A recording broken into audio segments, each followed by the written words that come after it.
Lama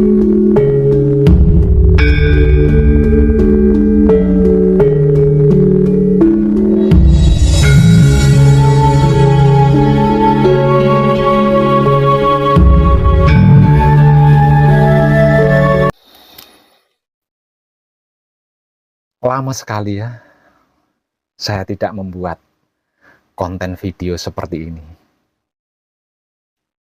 Ya, karena nggak usah dibahas deh. Pelaku murni menuju suci bertanya kepada wong edan baku. Kenapa dan mengapa di dalam laku spiritual Jawa yang Pak Web bimbingkan itu, kok tidak ada ritual-ritual khususnya? Seperti yang ada pada akidah dan kaidah di dalam agama. Sembahyang atau sholat 5 waktu misalnya, sholat hajat, sholat tahajud, sholat duha, sholat mayit, sholat gerhana, dan lain-lain sebagainya. Wirid, dzikir, sedekah, amal jariah, puasa, dan lain-lainnya gitu.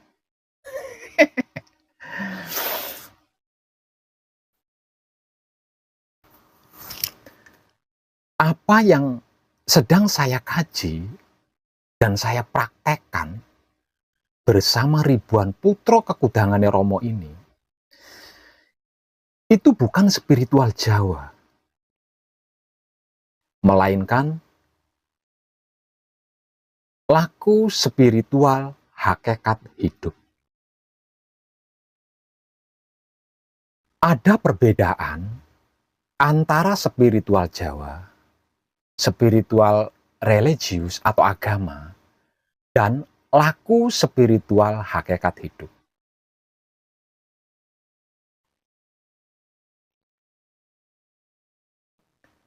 Kalau spiritual Jawa, itu pengkajiannya tentang ilmu.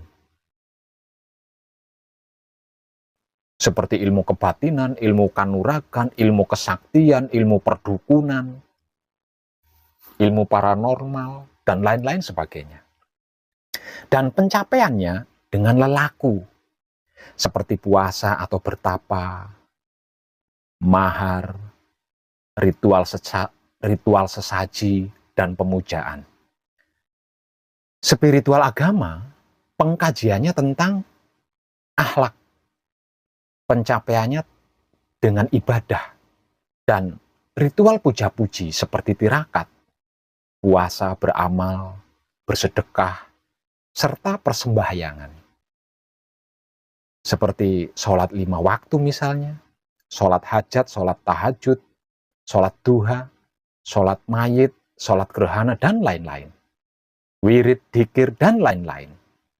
Sedangkan laku spiritual hakikat hidup, pengkajiannya tentang diri pribadinya sendiri. Bukan tentang ilmu, bukan tentang agama plus ritualnya. Bukan tentang nabi, bukan tentang dewa, malaikat, bahkan bukan tentang Tuhan. Dan pencapaiannya dengan bertaubat. Yang kemudian beriman hanya kepada Dat Maha Suci Tuhan saja, bukan yang lain selain Tuhan, melalui permohonan pengampunan yang tiada henti. Spiritual Jawa memiliki 5 tingkatan pencapaian, yaitu harta, tahta, asmara, kawibawaan, dan ilmu. Spiritual agama juga sama, memiliki 5 tingkatan, yaitu syariat, hakikat, tarekat, tasawuf, dan makrifat. Sedangkan laku spiritual hakikat hidup memiliki 1 tingkatan pencapaian saja, yaitu kesempurnaan hidup dan mati. 7 keturunan, ke kanan, ke kiri, ke depan, ke belakang, ke atas, dan ke bawah, ikut terselamatkan kesempurnaannya jika masih hidup. Untuk yang sudah mati, tersempurnakan kematiannya. Dan inilah yang sesungguhnya yang menjadi puncaknya spiritual Jawa dan spiritual religius, agama apapun. Oke, baiklah Pak Web. Kalau begitu, saya ubah dan saya ulangi lagi pertanyaannya. Pertanyaan saya tadi. Kenapa dan mengapa di dalam laku spiritual hakikat hidup yang Pak Web bimbingkan itu, kok tidak ada ritual-ritual khususnya? Seperti yang ada pada akidah dan kaidah di dalam agama. Seperti sembahyang atau sholat 5 waktu, sholat hajat, sholat tahajud, wirid, dzikir, sedekah, amal jariyah, puasa, dan lain-lainnya Pak Web. Karena seperti yang sudah saya sampaikan hingga berulang kali di puluhan konten video pencerahan dari saya, yang blak kotak tanpa tedeng aling-aling di Putro Romo Channel, YouTube-nya para putro kekudangannya Romo yang ingin mengkaji diri sejatinya. Laku spiritual hakikat hidup bukanlah agama, keyakinan, kepercayaan, kebatinan, kejawen, adat tradisi atau desa mawacara, bukan pula perguruan, padepokan, pondok pesantren atau golongan, partai, organisasi, atau suatu asumsi yang bisa dimanipulasi untuk mempolitiki diri sendiri atau orang lain. Bukan semuanya dan bukan segala yang panjenengan sangkakan itu. Laku spiritual hakikat hidup adalah kajian diri sejatinya manusia hidup yang sesungguhnya, yang harus dimengerti, dipahami, dan diketahui secara jelas dan pasti. Kalau mau selamat kesempurnaannya, kalau mau selamat kesempurnaan hidup dan matinya, serta harus dipraktekkan sesuai sikap dan sifatnya. Seaslinya manusia hidup itu sendiri. Secara sadar, menggunakan kesadaran, rasa, cinta, kasih sayang hidupnya. Manusia hidup itu sendiri. Bukan dengan ego, pamrih, dan arogan. Apalagi kemunafikan dan kepecundangan. Supaya apa Pak Web? Supaya tidak lupa diri. Supaya ingat diri. Supaya mengerti, memahami, dan mengetahui dirinya itu siapa. Asal-usulnya dari mana, diadakan di dunia ini untuk apa, tujuan hidupnya di dalam kehidupan dunia ini mau apa dan hendak kemana. Loh, loh, berarti semua manusia hidup di dunia ini, menurut Pak Web, lupa diri, tidak ingat diri, dan tidak tahu diri ya. Dengan menganggap semua manusia hidup di dunia ini lupa diri, tidak ingat diri, tidak tahu diri, berarti Pak Web sudah menghakimi semua orang nih. Hup.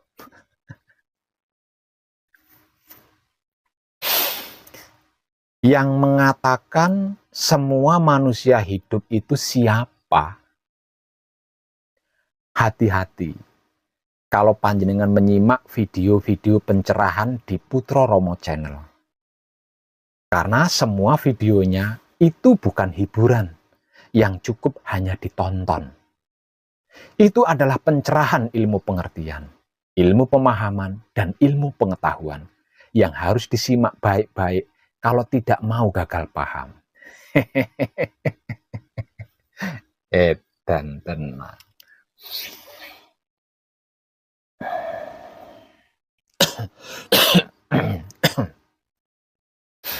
Dan saya juga tidak sedang menghakimi siapapun dan apapun.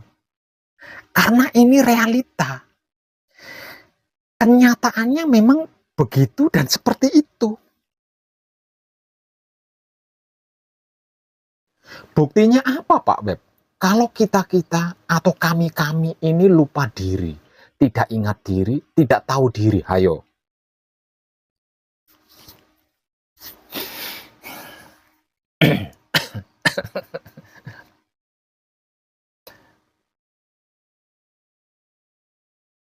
Buktinya, lah tidak bisa membawa diri, tidak bisa menempatkan diri, tidak bisa menyesuaikan diri, dan tidak bisa menjaga diri, sehingganya mengalami sakit, sial, miskin, masalah, menderita, kekurangan, kegagalan, gelisah, ragu, takut. Yang lebih parah lagi, otaknya selalu berpikir buruk, selalu berprasangka jelek, negatif thinking, atau buruk sangka, dan lain-lain. Hatinya selalu sibuk membatin kesalahan-kesalahan orang lain, kejelekan-kejelekan orang lain, keburukan-keburukan orang lain, kekurangan-kekurangan orang lain, dosa-dosa orang lain, syirik, iri, dengki, benci, bully, dendam, fitnah, adu domba, dan lain-lain sebagainya. Kelaminnya selalu bersahwat atau berkeinginan bersaing dengan siapapun dan apapun. Ingin lebih hebat, lebih kuat, lebih sakti, lebih kaya, lebih tajir, lebih, dan lebih dari segalanya. Parahnya lagi, uang 1 juta maunya dilipat gandakan menjadi 10 miliar. Ingin sukses, ingin kaya raya, tanpa harus mencucurkan keringat. Cukup dengan menjual anak atau istrinya kepada Nyi Blorong, Nyi Roro Kidul, babi ngepet, Nyi Primonyet, dan lain-lain sebagainya. Kalau ada orang lain yang lebih baik darinya, cemburu. Inginnya menjatuhkan, menghancurkan, merugikan, mengganggunya. Tidak terima senang, cemburu, sirik, iri, dengki, dan lain-lain. Sehingganya munafik menjadi karakternya, pecundang menjadi talentanya. Apakah seperti itu orang-orang atau manusia hidup yang tidak lupa diri, yang ingat diri, dan tahu diri?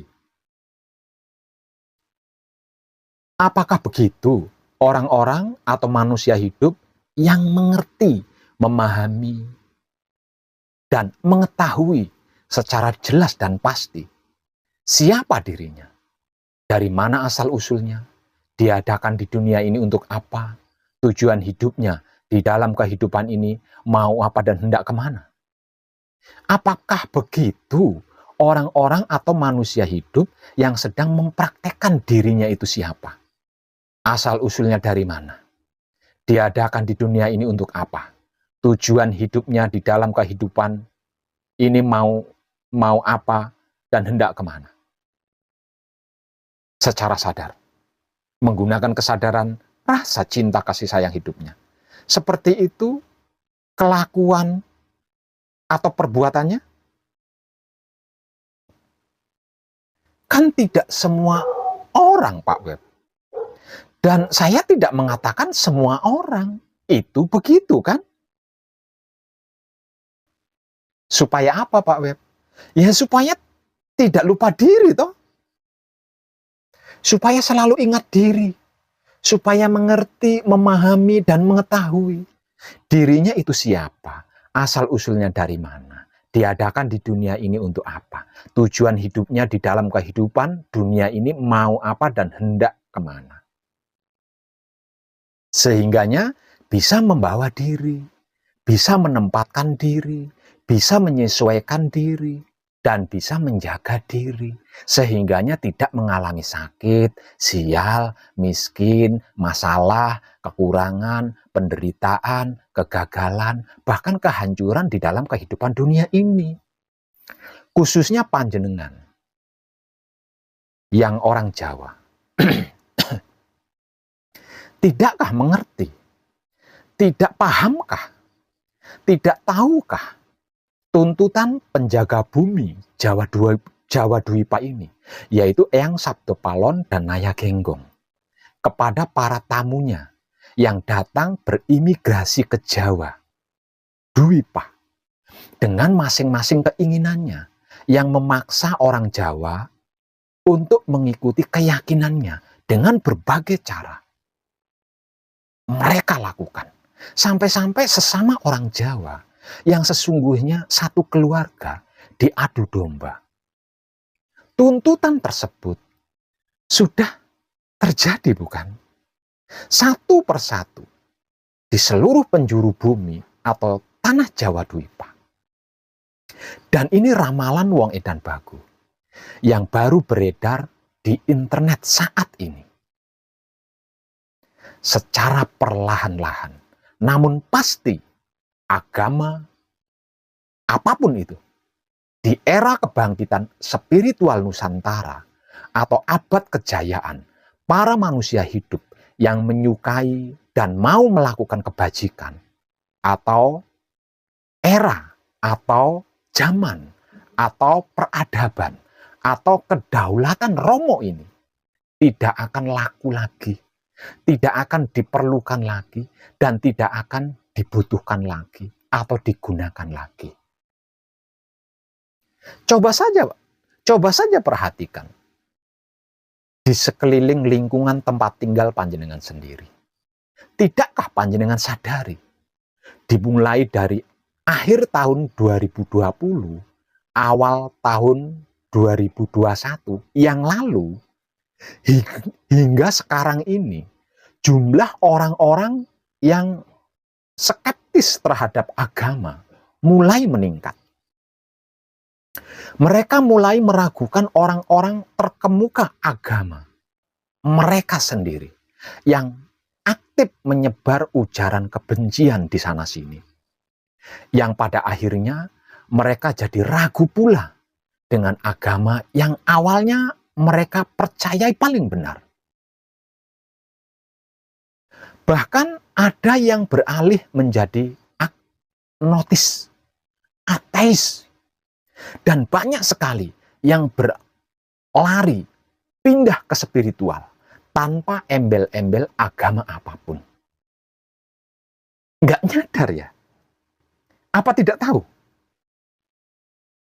Ini bukti dari ramalan Wong Edan Bagu yang selama ini vakum karena belum saatnya untuk diketahui secara umum. Dan bersamaan dengan satu persatu terjadinya tuntutan dari penjaga bumi Jawa Dwipa,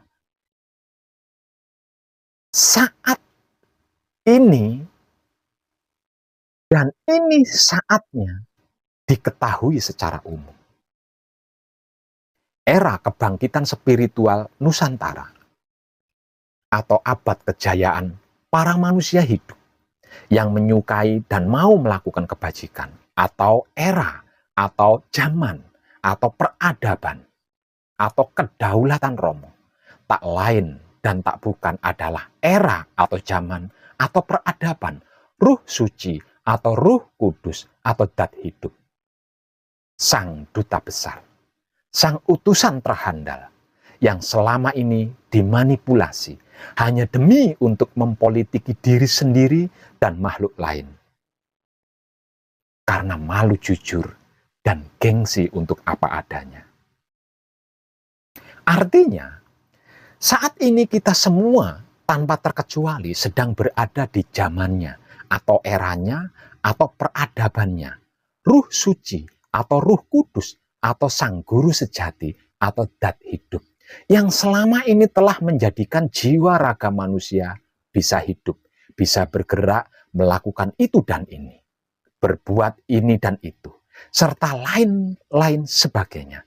Namun seumur hidup tidak dipedulikan, tidak digubris, malah diasumsi sebagai itu dan ini, lalu dimanipulasi untuk mempolitiki diri sendiri dan makhluk lain. Karena malu jujur dan gengsi menjadi apa adanya.